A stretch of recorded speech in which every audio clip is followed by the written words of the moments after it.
To get a better understanding of net neutrality, I sat down and talked with Kevin Harrington, Washita Baptist University's head of IT services, and Dr. Dave Osman, a professor of communications and communication law. What exactly is net neutrality? I think,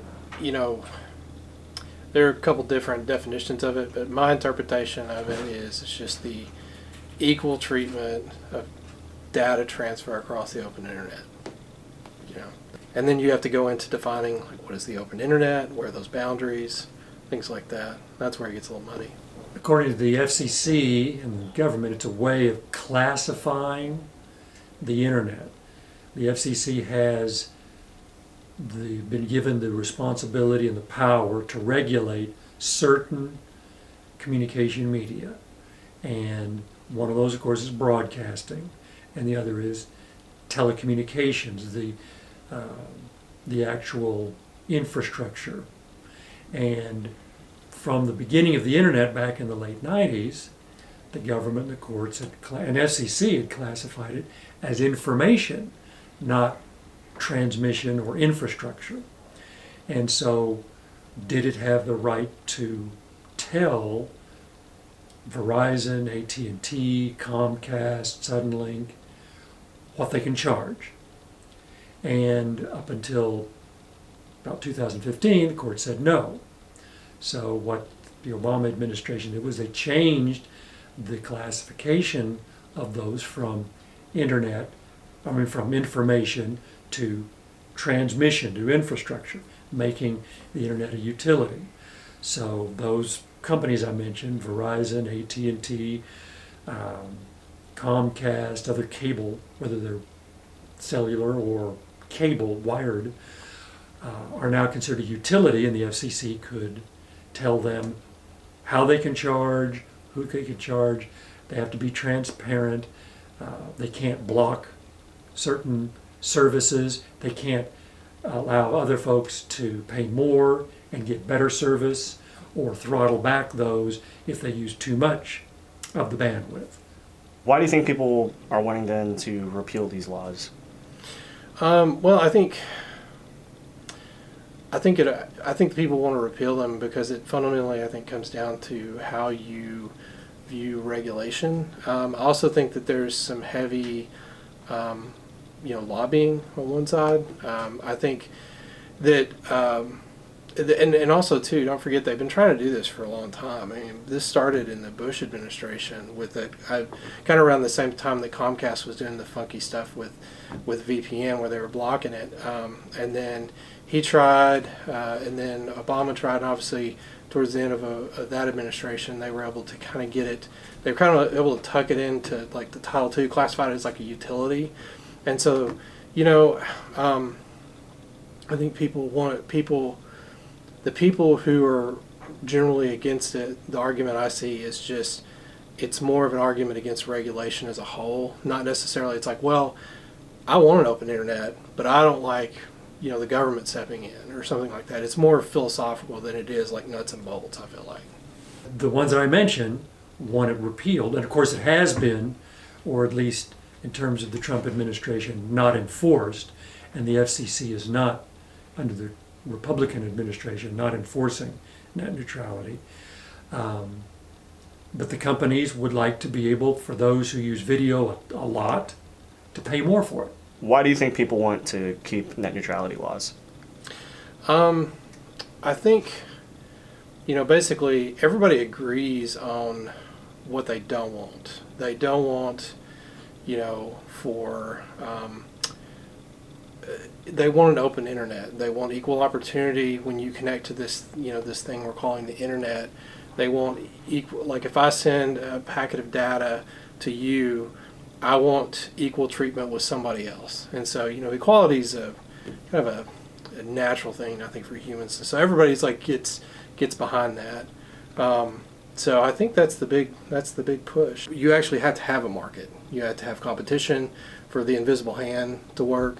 You have to have enough players in the field that the competition will snuff out anyone who tries to do something bad, and you'll have better products because of competing. And right now you just don't. I mean, it's kind of an oligopoly where you just have a couple big providers, and if they want to say charge Netflix more for faster speeds, and they can do that, and that makes upstart video services have a real hard time to get a foot in the marketplace. So, I will say, my philosophy on at least capitalism is, capitalism's like a fire and stuff. If you regulate it too much, you snuff it out, and then it benefits nobody.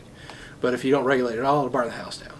So, the question, I think, the devil's in the details is like, how much do you regulate? But if AT&T also is linked up with DirecTV, and Comcast has agreements with providers. So would they be able to keep others off, or slow down, or in some ways make the service inferior to competitors, so that they have an unfair disadvantage or unfair advantage?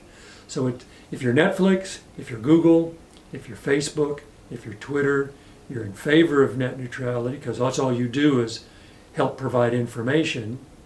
If you're the provider themselves and you're actually running the lines or using that cell capability, you'd like to be able to charge more for those who use a ton of video, maybe charge less to those who don't.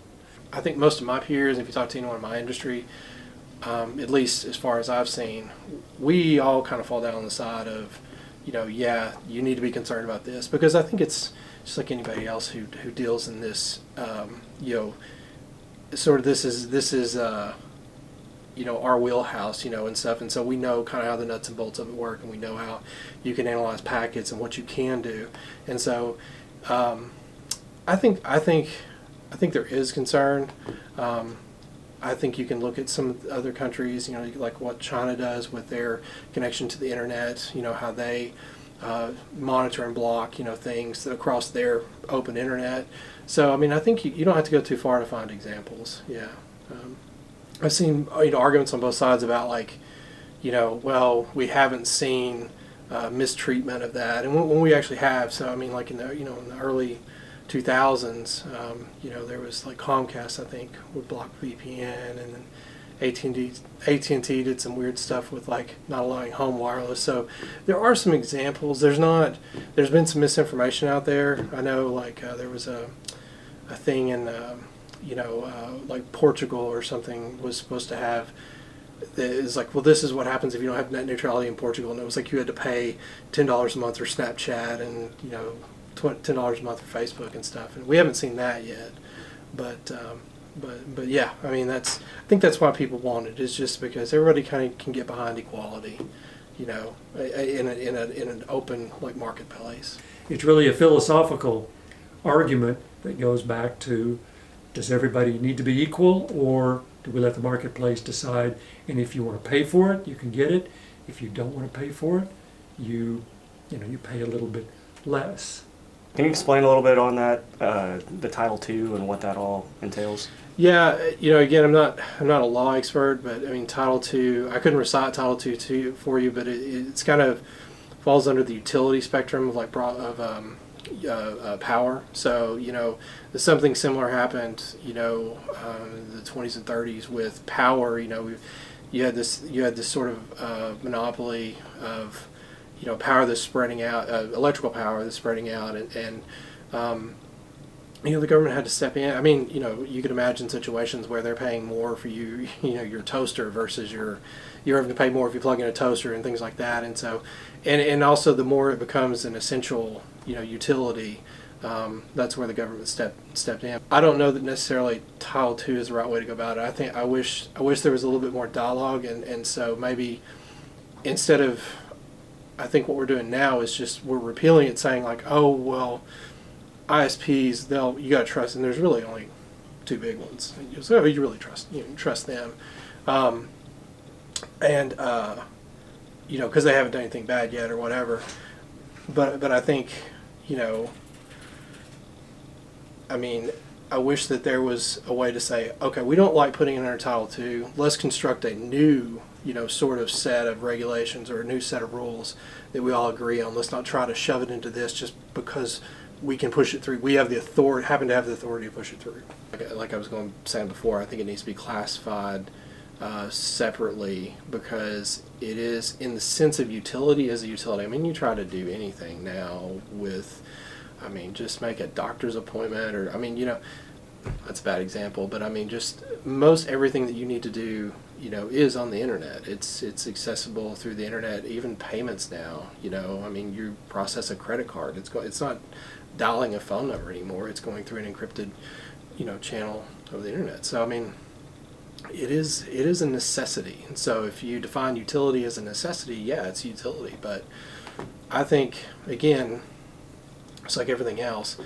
This is Title II was sort of drummed up a long time ago, and this could use a new kind of classification for it. For some companies, it may be just, that's all we're doing, is we're just providing the means. But I don't see any of the corporations doing that. They're merging, they're buying up, they're acquiring, they're getting bigger and bigger, so they can be both the infrastructure and the provider, which is what they want. And we don't know how things will end up shaking out, because sometimes it ends up in court. Right now we have AT&T and Time Warner. Those ones been considered a utility. The other's a movie studio, TV production content provider. If they come together, then it's no longer just a utility. And they want to be more competitive. They kind of want to leapfrog over this whole argument and say we're doing both. And CBS and Viacom want to kind of do the same thing. There have been 2 or 3 others that have done it. So it may just end up being that the point will go away if they all team up, and now we've got 4 or 5 that do both. And then we got the competition, we got the choice, and since they're doing both, they want to get the best situation for both of them, and so the argument might go away.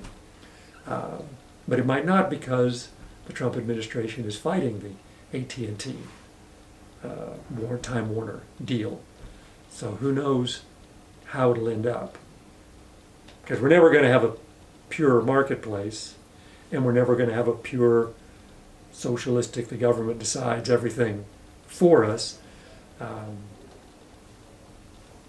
But from our standpoint, it's fascinating to watch.